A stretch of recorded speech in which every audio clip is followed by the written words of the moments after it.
जब जीने का कोई मकसद ही ना हो तो जिंदगी को और ढूंढने का क्या फायदा। लेकिन मैं हारना नहीं चाहती, लेकिन अब लगता है कि मैं जिंदा ही क्यों हूँ। खुद को कोसती रहती हूँ मैं। अब तक तो मुझे मर जाना चाहिए था, पर मैं तो मर भी नहीं पाती।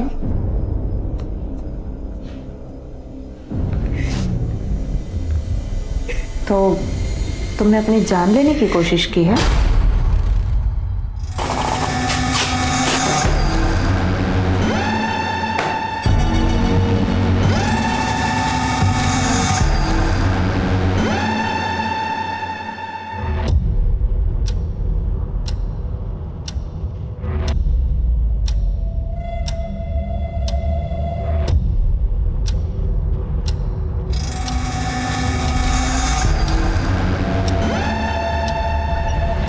अनुज सर, बस पहुंच गया हूं, बाहर ही हूं।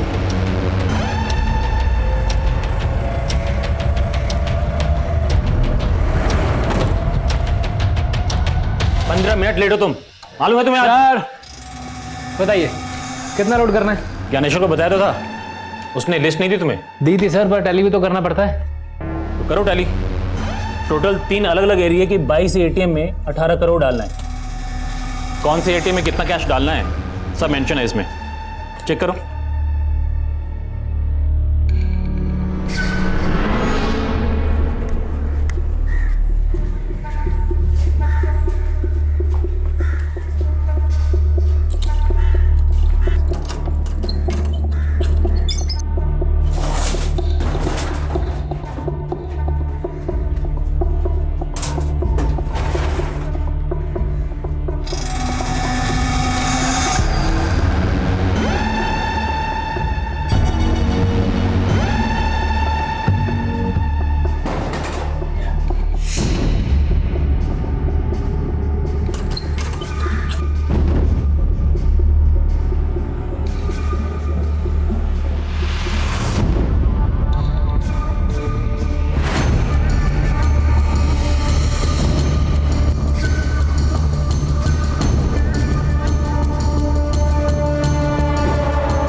बबलू चलो।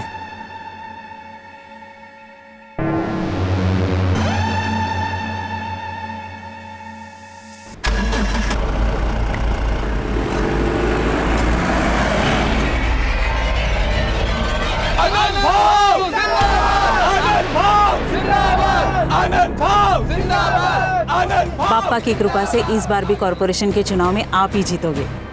हर बार की तरह इस बार भी शुभारंभ तुम्हारे हाथों से हुआ है। जिंदाबाद जिंदाबाद जिंदाबाद जिंदाबाद जिंदाबाद जिंदाबाद जिंदाबाद जिंदाबाद। मैं चुनाव का नामांकन भरने जा रहा हूँ। इस मौके पर भी लोकेंद्र साथ नहीं चल रहा है मेरे। आप उसे मना लीजिए।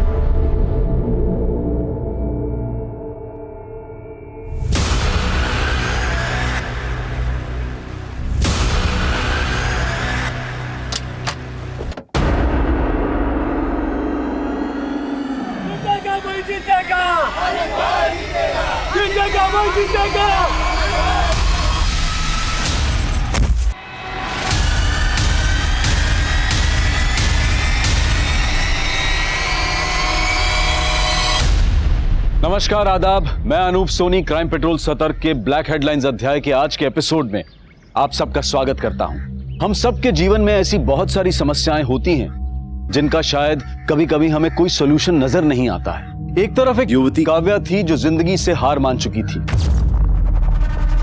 और दूसरी तरफ एक युवा लोकेंद्र था जिसकी जिंदगी उसका साथ छोड़ चुकी थी। और इन दोनों की उलझनों के कारण बेहद चौंकाने वाले थे। वो दोनों ऐसे पीड़ित थे जिनको तबाह करके लालच का एक पुल तैयार किया गया था, और वो पुल अब एक ऐसा रास्ता अख्तियार कर चुका था जहां हर मील के पत्थर पर एक कत्ल की दास्तां लिखी गई थी। ये एक विनाशकारी रास्ता था जिसको मंजिल तक पहुंचाने के लिए एक ऐसा रोड मैप तैयार किया गया था कि पुलिस को हर तरफ सिर्फ एक डेड एंड नजर आने वाला था और पुलिस के लिए केस था race against the time.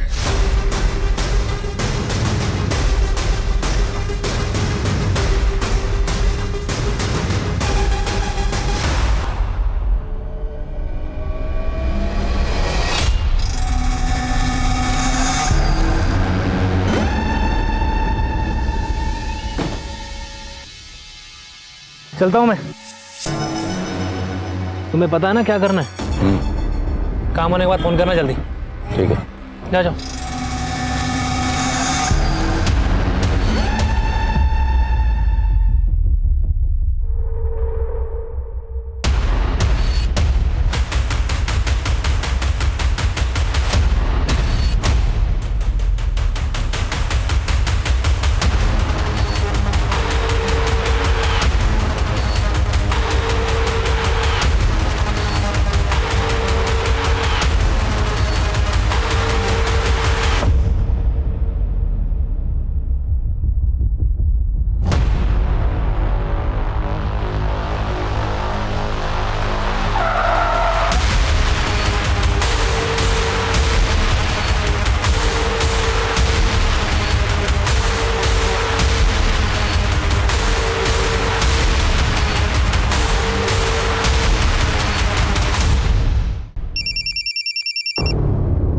Hello sir, Bablu और संजीव का कुछ पता नहीं चल रहा है। दोनों के नंबर भी बंद आ रहे हैं। तो वो दोनों मर कहाँ गए? और तुमको मैंने कहा था ना कि वैन छोड़कर बिल्कुल नहीं उतरना। सर, आपको बोला था ना मैंने। अब ये सोचो कि पुलिस को क्या बोलना है। वैन का जीपीएस सिस्टम भी डीएक्टिवेट हो चुका है। 11:30 बजे की लास्ट लोकेशन दिखा रही गगनपुरा। उसके बाद तो वैन का अता पता भी नहीं है।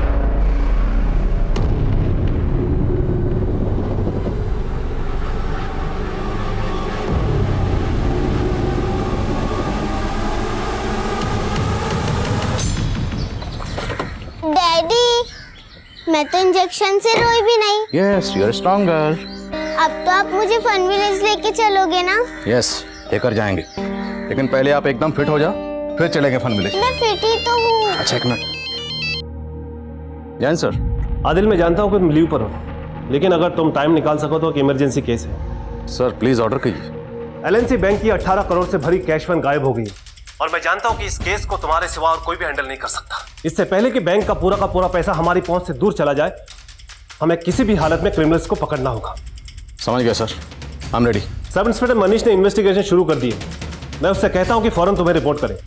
सर, तुम दोनों के गार्ड और ड्राइवर गायब हैं, तो क्या हम ये मान लेंगे कि सिर्फ वो दोनों इस कांड में शामिल हैं? तुम दोनों नहीं हो?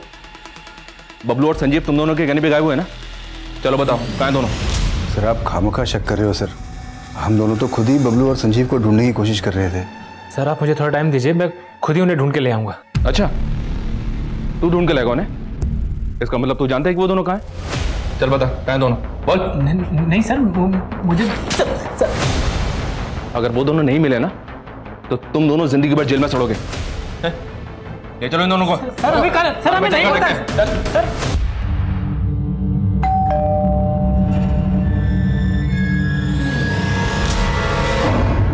काव्या, कहाँ गई थी तू? दादा वो और कहाँ जाएगी? उसी लड़के से मिलने गई होगी। पापा इसकी वजह से बीमार है और इसे तो कुछ फर्क ही नहीं पड़ता। मैडम को घूमने से फुर्सत नहीं है। वही नहीं, बाबा का ख्याल मैं रखूंगी, आप फिक्र मत कीजिए। तुम ना अपना ध्यान रख लो बस। बाबा दवाई। बाबा, नकामुद्दीपुर, जरूरत नहीं है इसके बीच में पड़ने की।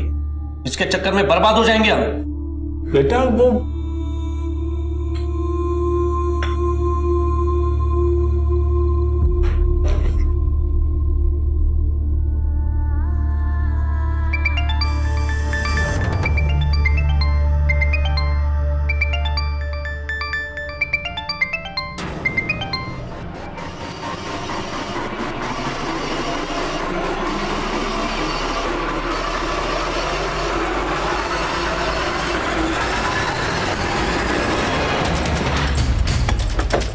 मनीष।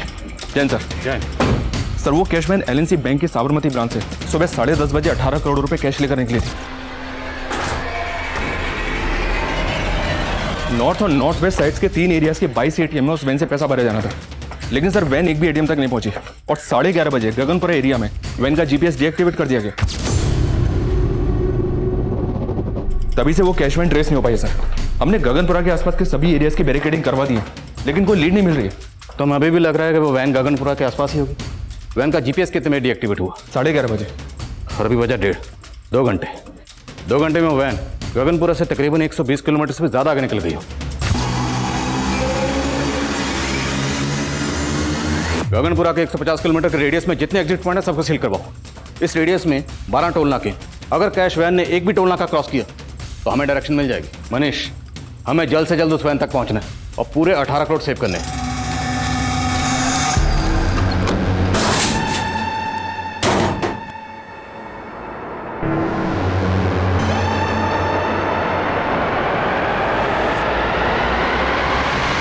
इतनी बड़ी लूट, मुझे नहीं लगता सिर्फ एक गार्ड और ड्राइवर इतना बड़ा कांड कर सकते हैं। सर मुझे कैश मैनेजमेंट मैनेजर ज्ञानेश्वर और कस्टडियन राकेश पे शक है। दोनों को अरेस्ट किया है, लेकिन दोनों को चुगल नहीं रहे।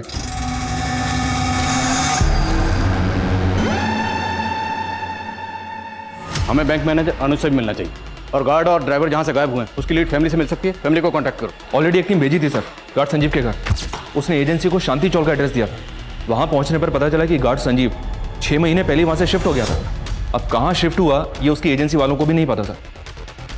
इस संजीव की फैमिली में कौन कौन है? संजीव की एक पत्नी है सर, उर्मी सिंह।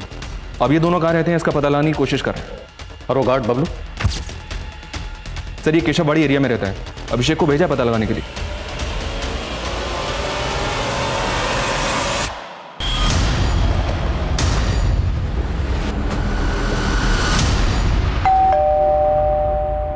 बबलू कहाँ है?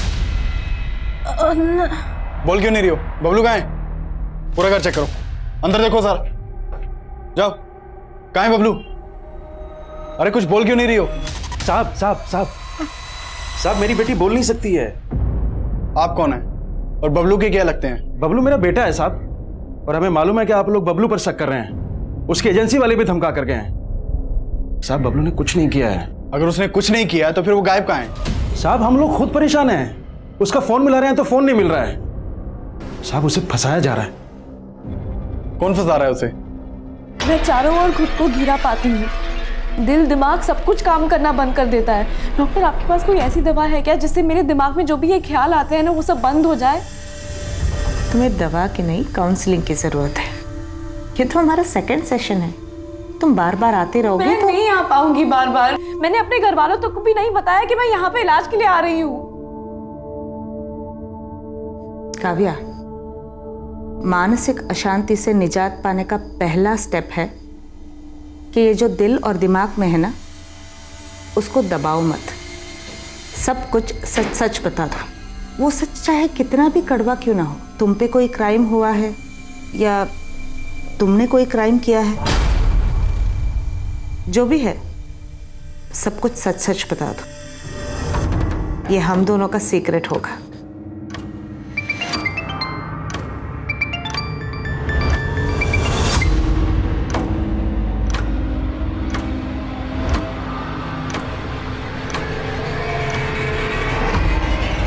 सर सीनियर्स के मैसेज आ जा रहे हैं। प्रेशर बहुत बढ़ गया है सर, प्लीज जल्दी कुछ कीजिए। हम अपनी ओर से पूरी कोशिश कर रहे हैं। आप ये बताइए, आपको किसी पे शक है? मुझे तो वो कैश मैनेजमेंट वालों पे ही शक है सर। 18 करोड़ ले जाने के लिए सुबह सिर्फ एक वैन भेजी थी उन्होंने। सुबह जो वैन आई थी बैंक में, मैंने तभी पॉइंट आउट किया थी बात। ये कैसे काम करते हो तुम लोग? 18 करोड़ ले जाने के लिए एक वैन भेजी है। मैं करता हूँ ज्ञानेश्वर से बात। I can not take this risk. Sir risk की कोई बात नहीं है, मैं हूं ना। सर थोड़ी प्रॉब्लम है, समझिए। एक वैन खराब है, दूसरी वैन का ड्राइवर छुट्टी पे गया हुआ है। मैं सब संभाल लूंगा सर, आपका काम हो जाएगा, यू डोंट वरी। तो अगर आपको सुबह ही राजेश पे शक हो गया था तो आपने 18 करोड़ लेकर उसे कैश वैन के साथ जाना अलाउ क्यों किया? सर वो ट्रस्ट कर लिया, but I am very sure ये ज्ञानेश्वर और राजेश दोनों मिले हुए इस रॉबरी में। वो बबलू और संजीव तो सिर्फ मोहरे हैं उनके। बबलू और संजीव मोहरे थे या असल खिलाड़ी, इसका अंदाजा ही लगाया जा सकता था, लेकिन उनके गायब होने के पीछे ऐसे कई चेहरे थे जो सामने आने बाकी थे। सर मुझे अपनी वाइफ के साथ उसके मायके जाना था, इसलिए मैंने ज्ञानेश्वर सर से आज के दिन की बहुत पहले छुट्टी ले ली थी। उन्होंने मुझसे कहा था कि कैश वैन के बैंक से निकलने के बाद तुम सब कुछ बबलू और संजीव के हाथों सौंप कर तुम निकल जाना। इसीलिए 11:15 बजे मैं सुंदर विहार पे वैन से उतर गया था सर।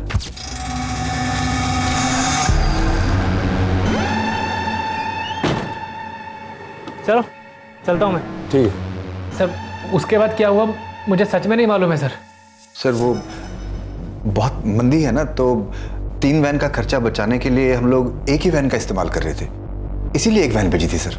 एक वैन इसलिए भेजी थी क्योंकि एक ही बार मोटा हाथ मारना चाहते थे, और राजेश को वैन से उतरने के लिए इसलिए बोला क्योंकि बबलू और संजीव के साथ पूरी प्लानिंग पहले से कर रखी थी।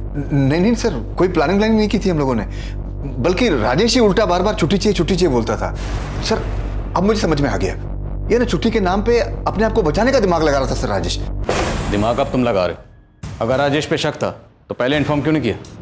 सर राजेश पे शक था, लेकिन बबलू और संजीव पे पूरा भरोसा था सर, क्योंकि 6 महीने पहले भी हमारे कैश वैन को लूटने की कोशिश की गई थी, तब अपनी जान पे खेल करके बबलू और संजीव कैश वैन को वापस लेकर आए थे सही सलामत। 6 महीने पहले वैन लूटने की कोशिश किसने की थी? सर ये तो आज तक पता नहीं चल पाया, लेकिन वो मामला पटेल नगर पुलिस स्टेशन में दर्ज है। तो फिर जब संजीव ने एड्रेस चेंज किया तो उसने अपडेट क्यों नहीं किया?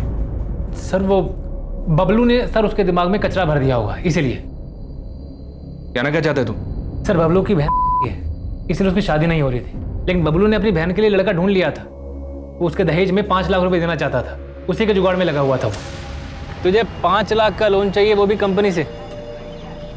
भूल जा, लोन नहीं मिलेगा। अरे इधर पगार टाइम से मिलता नहीं है, तुझे लोन कौन देगा? लेकिन राजेश भाऊ, आपका तो अनुज सर से अच्छा जमता है ना, तो आप उनको बोल दो ना कि मुझे बैंक से लोन दिलवा दे। सर लेकिन कहीं से पैसों का इंतजाम नहीं हो पा रहा था, शायद इसीलिए 18 करोड़ देखकर बबलू की नीयत डोल गई होगी सर। साहब ये सही बात है कि वो अपनी बहन की शादी अपने दोस्त से करवा रहा था, जिसके लिए वो उस लड़के को 5 लाख रुपए भी देना चाहता था, लेकिन मैं खिलाफ था। बाबा ये दहेज नहीं है, मेरे दोस्त को बिजनेस शुरू करने के लिए 5 लाख रुपए की ज़रूरत है। हम अगर उसे 5 लाख रुपए दे देंगे तो शादी के बाद वो पैसे विवाह के ही काम आएंगे ना, और वैसे भी बड़ी मुश्किल से कोई तैयार हुआ है विवाह से शादी करने के लिए। पर बेटा ये 5 लाख देंगे कहाँ से उसको? बाबा हम विवाह की खुशी के लिए अपनी ज़मीन बेच देंगे। और साहब बबलू ने हमारी ज़मीन को 10 लाख रुपए में बेच दिया, उनमें से 5 लाख रुपए तो विवाह के होने वाले पति को बिजनेस के लिए दे दिए, और बाकी बचे 5 लाख रुपए की एफडी करवा दी। पूरे 18 करोड़ के साथ गायब है वो। अगर आप कुछ भी जानते हैं तो बता दीजिए, वरना आप दोनों साथ में अंदर जाएंगे। क्या सोच रही हो?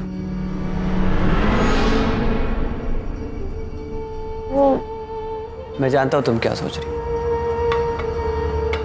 यही ना कि तुम मुझे पसंद करती हो और मैं तुम्हें पसंद करता हूं कि नहीं?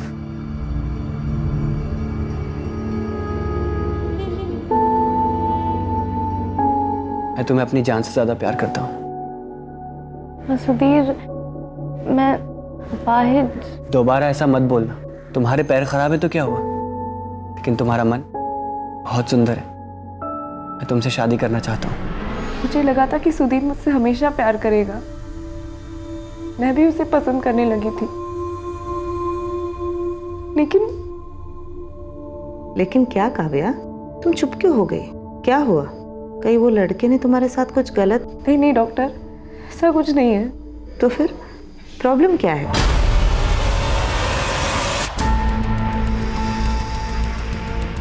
4 घंटे गुजर गए। इन 4 घंटों में उस कैश वैन ने 150 किलोमीटर के रेडियस में ना तो कोई टोल नाका क्रॉस किया और ना ही किसी भी सीसीटीवी में कैप्चर हुई। आई स्ट्रांगली फील लुटेरे गगनपुरा के आसपास ही कहीं छुपे हुए। सारी पेट्रोलिंग टीम को अपडेट करो। आप फोकस सर संजीव के कॉलिंग से उर्मी का नंबर मिला है, और उर्मी का नंबर अभी मदनपुरा एरिया में एक्टिव है।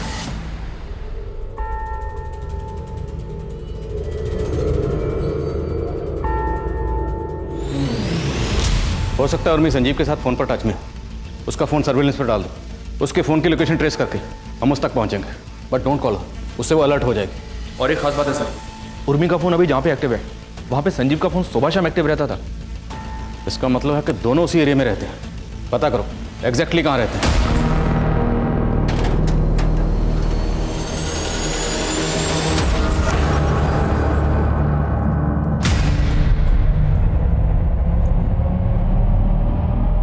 अरे क्या चाहती हो तुम? क्यों अवॉइड कर रही हो मुझे? ठीक है अभी दे दो। सर एक मैसेज आया सर। हेलो सब गगनपुरा के पास के जंगल में वो कैश वैन खड़ी मिली है। Over sir.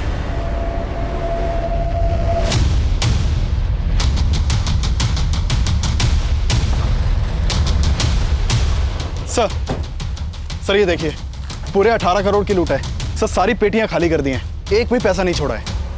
उसे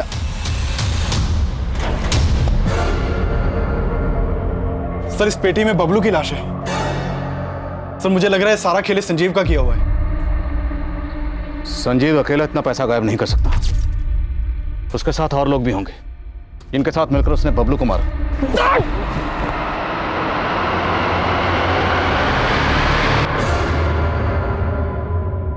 बबलू को मारने के बाद उन्होंने ये पूरा पैसा किसी दूसरी गाड़ी में ट्रांसफर किया होगा।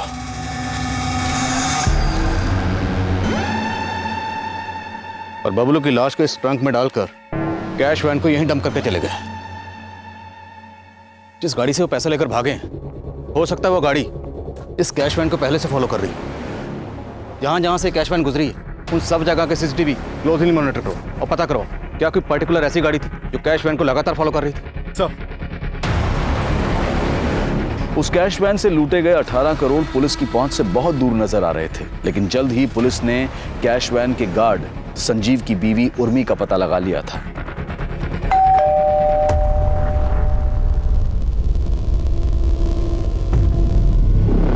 उर्मी जी अंदर चेक करो। पास। अरे अरे आप ऐसे ऐसे अंदर कैसे जा रही है? अरे कोई कादा कानो जैसी कोई चीज होती है कि नहीं? अरे अरे कहाँ जा रही है? कहाँ? अरे क्या ढूंढ क्या रहे हैं आप? सर ऊपर कोई नहीं है। अरे कौन होगा हमारे घर एक में? मिनट, इस बैग को उतारो। इस बैग में क्या है? बैग में क्या होगा? बैग में कुछ नहीं है। अरे आप मेरा विश्वास क्यों नहीं करते? बैग में कुछ नहीं है। देखा कुछ नहीं मिला ना? तुम्हारा पति संजीव कहाँ है? वो ड्यूटी पे गए। ड्यूटी पर नहीं है, वो 18 करोड़ की लूट करके फरार है वो। क्या? जी हाँ, और इतना ही नहीं, उसने वैन के ड्राइवर बबलू का मर्डर भी किया। मेरे पति ऐसा कुछ नहीं कर सकते। उन्होंने कभी जिंदगी में किसी का 1 रुपया नहीं लिया। पर अब 18 करोड़ की बात कर रहे हैं। और ऐसी कोई बात होती ना तो सुबह वो हमारी सगाई की अंगूठी लेके नहीं जाते बेचने के लिए। क्या? हाँ सोने की अंगूठी? हाँ, वो भी हमारी सगाई की। पूरे 7,000 में बेची, वो भी घर का किराया भरने के लिए। पूर्वी अंगूठी बेच के भी सिर्फ 7,000 का जुगाड़ हो पाया है। ये सब कहानियां बहुत सुनी हमने थाने में मैडम।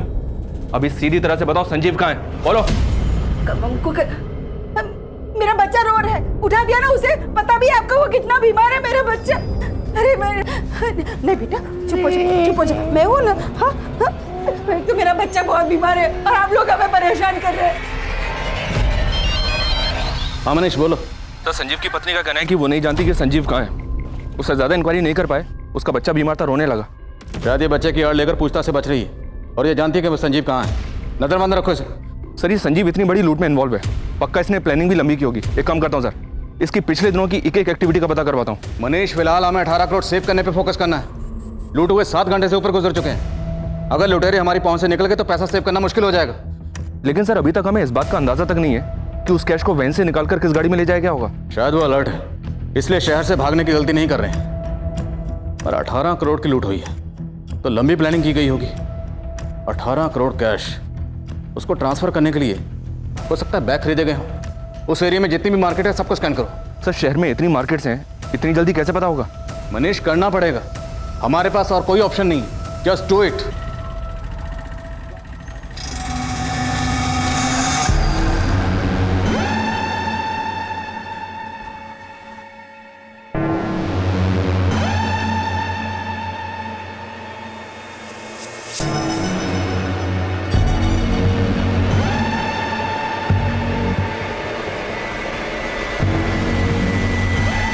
मुझे पता है रे तेरी असलियत। मेरी आपाइश बहन को शादी का झांसा देकर उसकी जायदाद पे नजर है तेरी।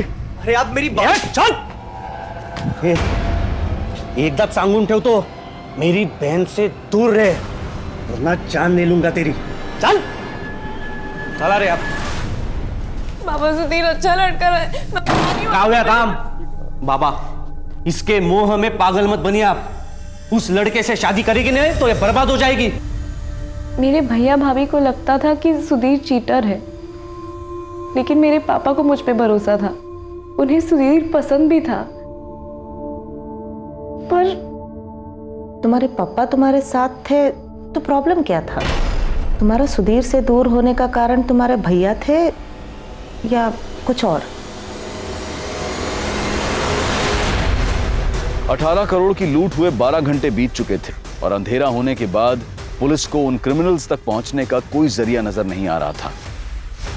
सर 8 बजे तक तो खबरियों को मार्केट में छानबीन की इन्फॉर्मेशन ही पास आउट हो पाई थी और थोड़ी ही देर में सारी मार्केट बंद हो गई। अब तो मार्केट में सुबह इंक्वायरी हो सकती है। संजीव की बीवी उर्मी से कोई हिंट नहीं मिल रहा। हम अफ्रेड लुटेरे कहीं हमारे यहाँ से दूर ना निकल जाए।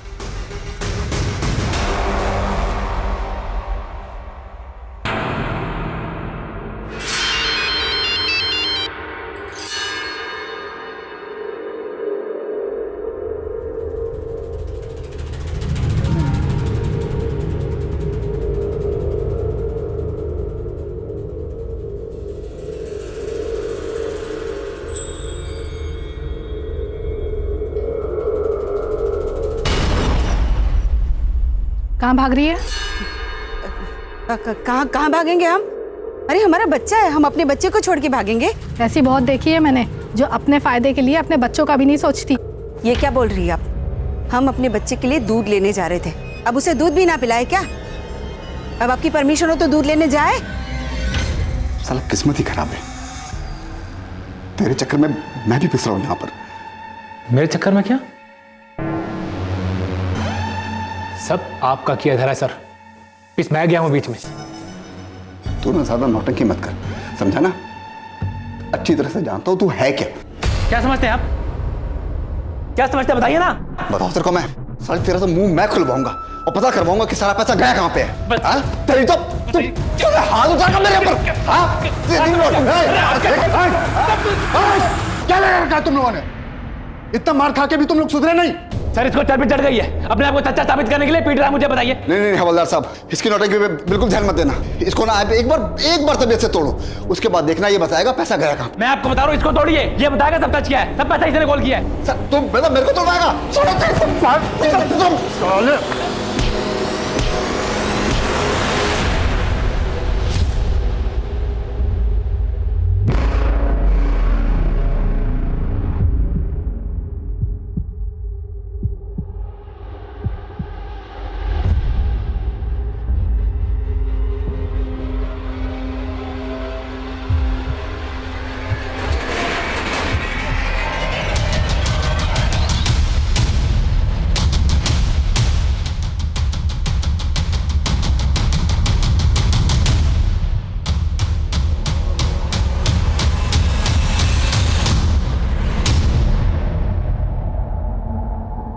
संजीव की बॉडी,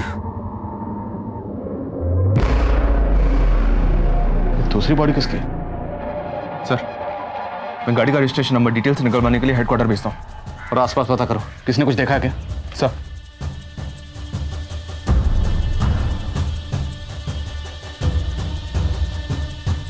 सर ये देखिए सर, गाड़ी का फ्यूल टैंक ऑलमोस्ट खाली है।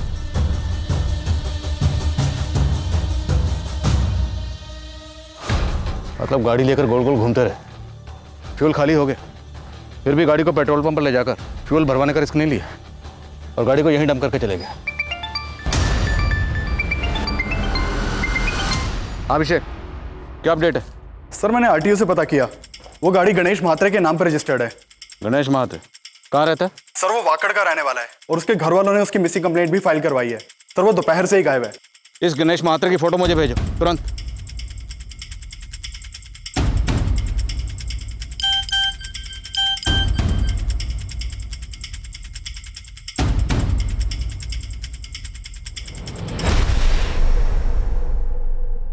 ये तो गणेश महात्रे ही है। ये तो साफ जाहिर है सर कि गणेश की गाड़ी को लूटने के लिए इसकी हत्या की गई है, लेकिन सर संजीव को तो बबलू के साथ ही मार दिया गया होगा। तो फिर बबलू की लाश को वहां कैश वैन में छोड़ के संजीव की लाश को गणेश की लाश के साथ यहाँ क्यों लेकर आए होंगे? ये सब करने के पीछे इनका मकसद क्या होगा? बबलू की लाश के बाद संजीव और उसके साथ एक और लाश। 18 करोड़ की लूट के साथ 3 हत्याएं हो चुकी थी और ये आंकड़ा अभी और भी बढ़ने वाला था। और लूट के 24 घंटे बाद पुलिस सिर्फ अंदाजों पर काम कर रही थी, लेकिन उनका एक अंदाजा काम कर गया था। सलाम साहब। सर मैं यहाँ बल्क में ले गए बैग सर, कैश में ले गई एक्सपेंसिव चीज़ों के बारे में पता कर रहा था, लेकिन इस दुकान वाले ने मेरे को एक अजीब से कस्टमर के बारे में बताया। सर कल शाम को एक लड़का आया था, उसने 2 लग्जरी रिस्ट वॉचेस ली थी। वाह यार, ये दोनों मस्त हैं, दोनों दे दो। और ये फीमेल वाला ना मस्त गिफ्ट में पैक कर दो।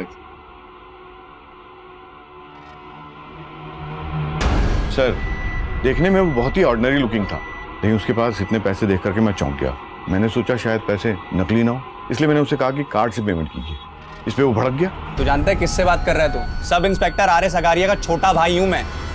Inspector R S. अगारिया? जी सर। उसने कहा कि मैं उसका भाई हूँ, लेकिन सर मैंने इससे पहले उसे कभी नहीं देखा था। ये कल की सीसीटीवी फुटेज दिखाइए। सर सीसीटीवी तो 1 महीने से खराब है सर। वो 2000 के नोट्स तो होंगे आपके पास? हाँ सर है। दिखाइए जल्दी। सर हमें इन नोट्स की फोटो लेनी होगी। जी सर। अभिषेक सर।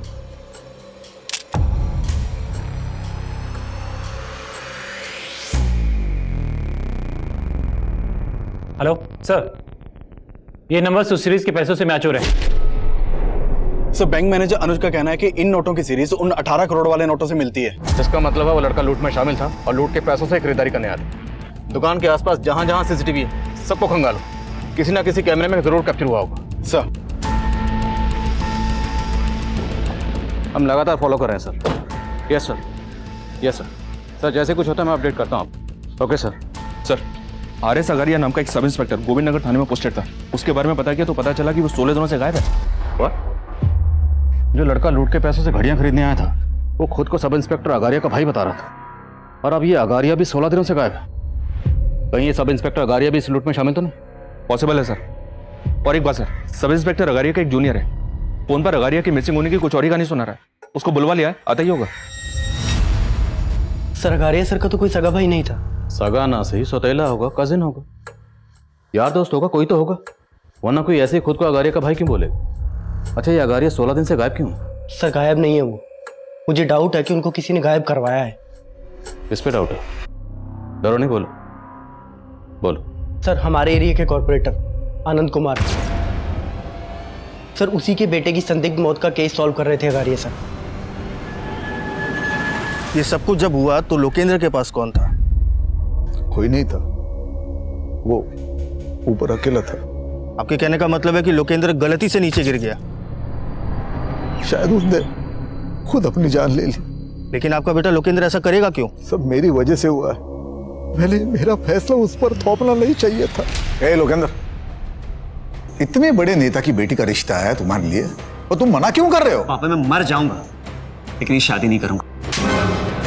कान खोल के सुन ले, अगर तेरी शादी होगी ना तो मेरी पसंद की लड़की से ही होगी। मेरी तरह उसने भी जिद पकड़ ली थी, लेकिन एक बाप होने के नाते मुझे उसे समझ लेना चाहिए था। मैं उसे नहीं समझ पाया। मैंने सपने भी नहीं सोचा था कि मेरा बेटा इस तरह आत्महत्या करेगा। सर उसने बताया था कि उसके बेटे ने दूसरे फ्लोर से कूदकर आत्महत्या की है, लेकिन सर जब पोस्टमार्टम रिपोर्ट आई तो कुछ और ही सामने आया था। आनंद जी, आपने हमें बताया था कि आपके बेटे ने ऊपर से कूद के आत्महत्या की, लेकिन इस पोस्टमार्टम रिपोर्ट के हिसाब से आपके बेटे की गला दबा के हत्या की गई थी और उसके बाद उसकी लाश को दूसरी मंजिल से नीचे फेंक दिया गया।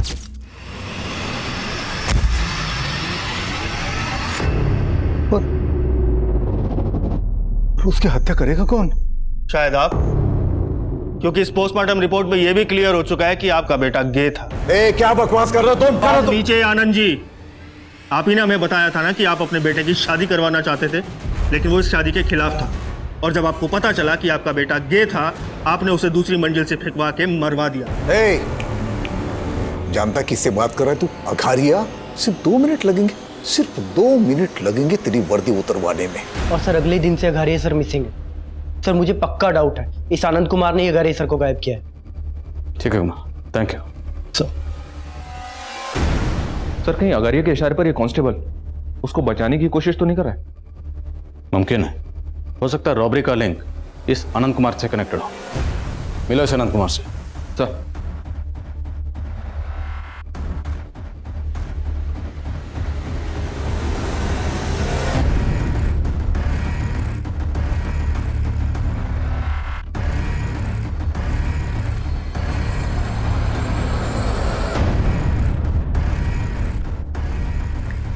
Hello, police station?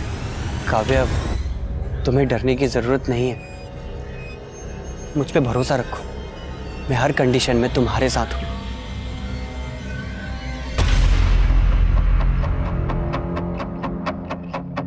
आपका दिमाग खराब हो गया क्या?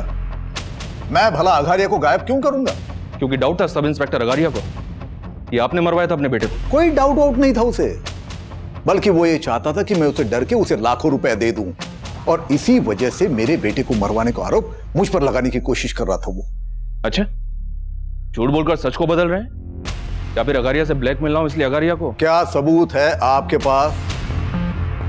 मैंने अघारिया को गायब किया। आपके बेटे की पोस्टमार्टम रिपोर्ट पढ़ी है मैंने, काफी कुछ क्लियर हो गया उससे।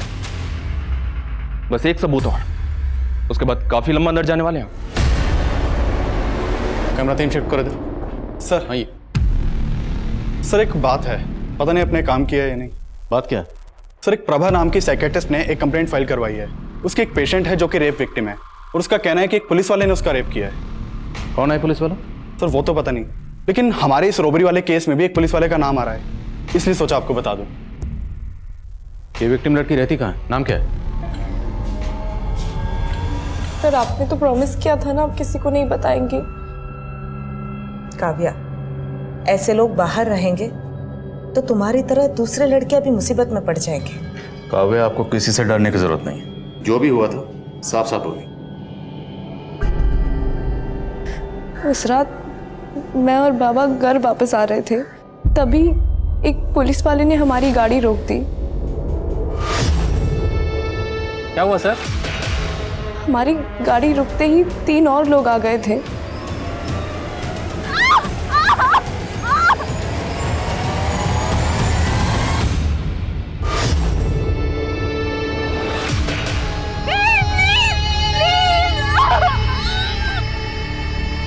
उन्होंने मेरा वीडियो भी बनाया था सर।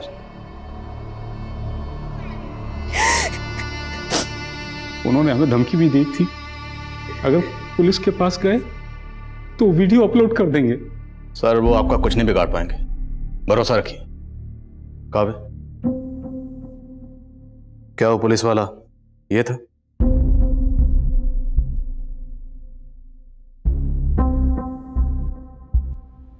नहीं सर, ये नहीं था।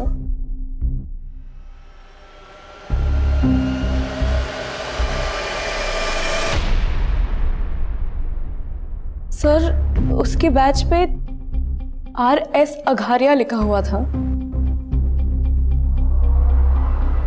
और ये कब की बात है? 7 नवंबर की रात को। सर आप कह रहे हैं कि काव्या का रेप हुआ 7 नवंबर को, और काव्या का रेप करने वाले एक आदमी ने RS अगारिया के नाम की यूनिफॉर्म पहनी थी। लेकिन सर अगारिया तो 30 अक्टूबर से ही गायब है और रेप हुआ 7 नवंबर को। इसका मतलब यह है कि अगारिया को वाकई गायब किया गया और क्रिमिनल उसकी यूनिफॉर्म इस्तेमाल कर रहे हैं। सर अगारिया को गायब करवाने का शक आनंद पे है, कहीं ऐसा तो नहीं कि उन रेपिस्ट के साथ आनंद का भी कनेक्शन है?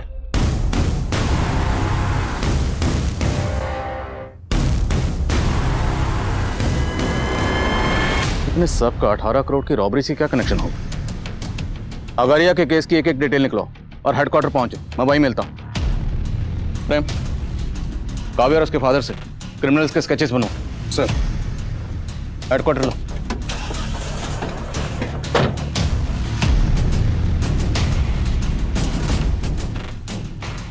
काव्या एक रेप विक्टिम थी, लेकिन क्या उसके रेपिस्ट वाकई पुलिस वाले थे, या फिर अपराधियों की ही ये कोई मोडस ऑपरेंडी थी जो पुलिस की वर्दी का इस्तेमाल करके इन वारदातों को अंजाम दे रहे थे?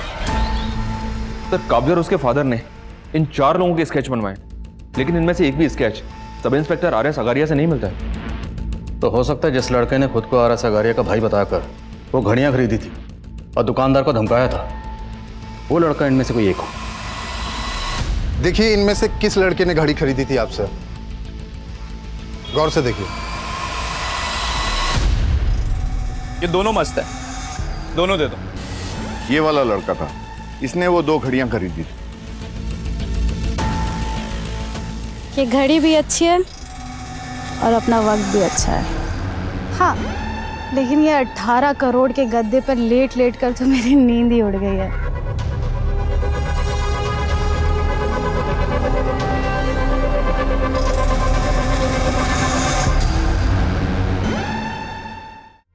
भाई लोग 18 करोड़ के जश्न की रात और रिमी के हाथ की बिरयानी, मजा दुगना हो गया।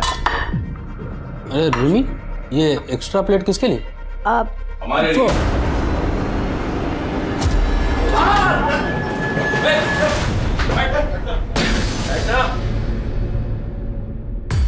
ऐसे क्या देख रहे? रिमी ने बताया नहीं? इस दावत पर रिमी ने तुम लोगों को हमारे कहने पर बुलवाया।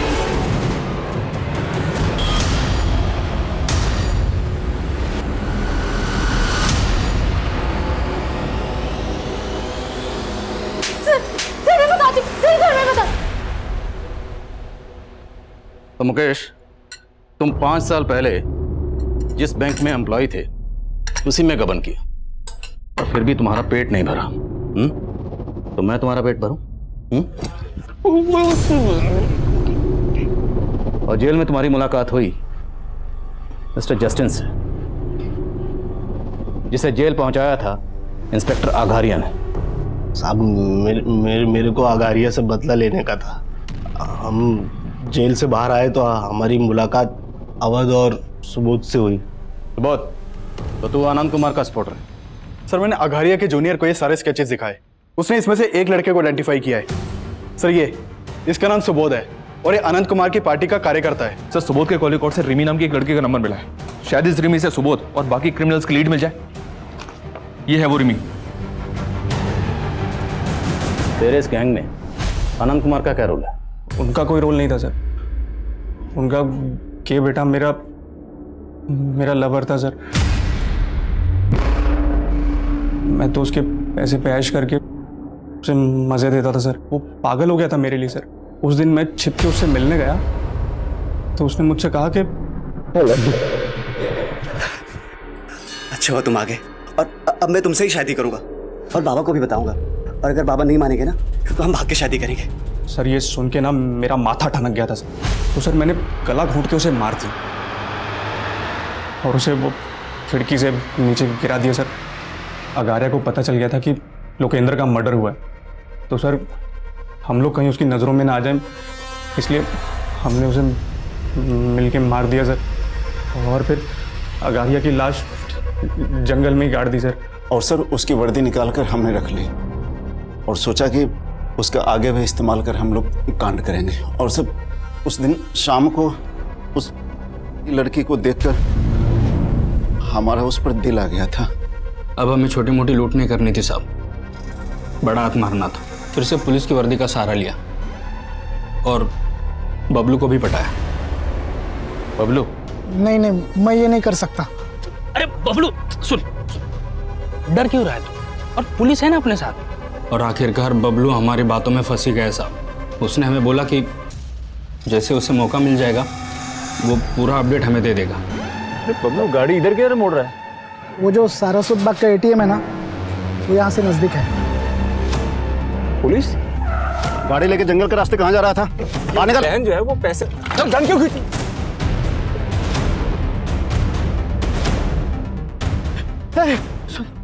जल्दी से इसको गाड़ दो इधर किधर भी, और मेरे को बेहोश कर दो। पुलिस को मैं बता दूंगा होश में आने के बाद कि संजीव सारा पैसा लेके भाग गया। उसकी जरूरत नहीं पड़ेगी।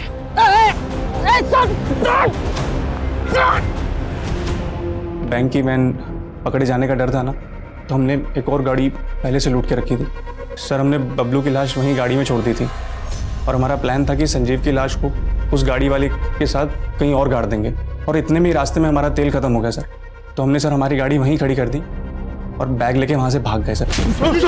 पुलिस ने एक ऐसे गिरोह को बेनकाब किया था जो काफी लंबे समय से लूट और हत्या की वारदातों को अंजाम दे रहा था। लेकिन काव्या एक ऐसी विक्टिम है जो आज भी उनकी क्रूरता से गहरे धक्के में है। लेकिन हम उम्मीद करते हैं कि काव्या जिस परिस्थिति से गुजर रही है वो जल्द से जल्द उससे सही सलामत बाहर आ पाएगी। अब मैं अनूप सोनी आपसे विदा लेता हूं। फिर मुलाकात होगी क्राइम पेट्रोल सतर्क के ब्लैक हेडलाइंस अध्याय में एक और नए केस के साथ।